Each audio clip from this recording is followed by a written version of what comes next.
First of all, thanks for having me with you today. First of all, the issue with regard to Italy is the following. We cannot forget the fact that we've been the first country fully impacted by the first wave of the pandemic after China. So, having been the first, we have recorded a dramatic impact on that because all of the rest of the world learned on our skin, on our experience about how to deal with it. This is a first consideration. As a matter of fact, we've been very capable as a system to manage the first pandemic wave reasonably well and better than many other countries, with the exception of Germany. Look at what happened in England, what happened in the US, in Brazil, in India, in France, in Russia, Spain, in the rest of the world. All the world did it much worse than Italy did. And you know how critical the European House Ambrosetti, my firm, which is the leading Italian-based think tank, is against the government and against the situation.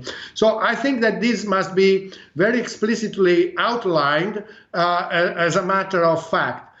Today we are in the top 10 worst countries with 1.2 million cases and 46,000 deaths. But if you look at the deaths in the last week, the US has 9,000, Brazil has 4,000, France 4,000, and we are about the same.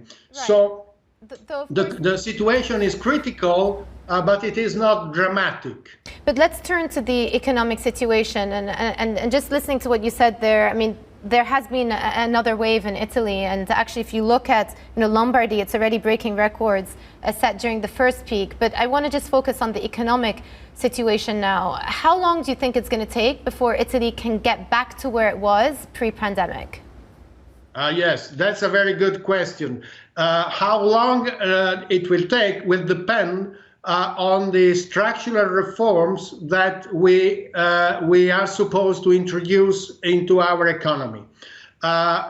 We have outlined different scenarios with regard to 2021. First of all, 2020 is very bad for Italy. We project, as a leading think tank, as the European House Ambrosetti, we project minus 10.8% of GDP, which is the double worse than the rest of the average of the world, and even worse than the average Eurozone.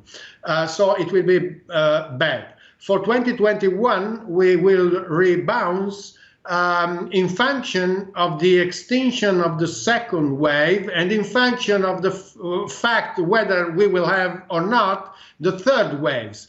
A lot of experts and scientists, they foresee a third wave around March.